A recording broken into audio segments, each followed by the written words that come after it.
la promesse, ou plutôt dans certains cas la menace d'une automation complète, a comme effet concret depuis plusieurs décennies, et même dans certains cas, selon certains, depuis 2 siècles, l'effet de convaincre les travailleurs qu'ils n'ont pas intérêt, après tout, à s'organiser, ils n'ont pas intérêt à avoir une subjectivité liée au travail, parce que leur travail va disparaître. Oui.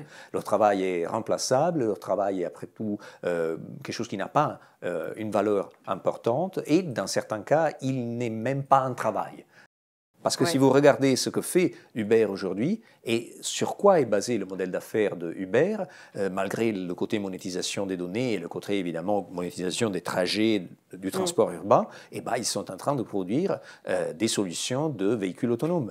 Et c'est ça, effectivement, le grand investissement et la grande vision d'une entreprise comme Uber. Et c'est à ça que les chauffeurs travaillent, donc à entraîner des véhicules autonomes. Grâce à leurs données. Et donc, c'est effectivement cela qui fait, via le GPS, via les scores de réputation, via certains autres indicateurs, fait la richesse d'une entreprise comme Uber.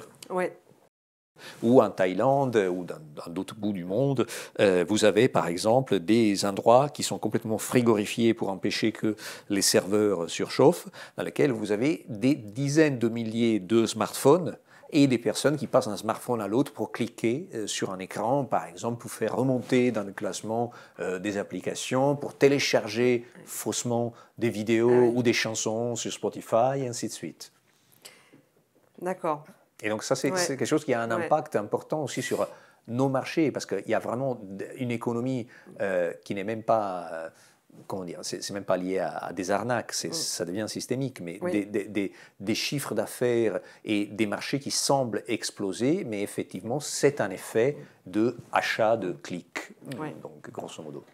Et ça peut être aussi un effet important d'un point de vue politique. Si on regarde la poussée de certains candidats de l'extrême droite, je pense à Trump, Trump a acheté des clics un peu partout. Et de manière assez paradoxale, a acheté des clics pour faire monter la visibilité de sa page Facebook au Mexique, ce qui est absolument l'ironie de l'histoire.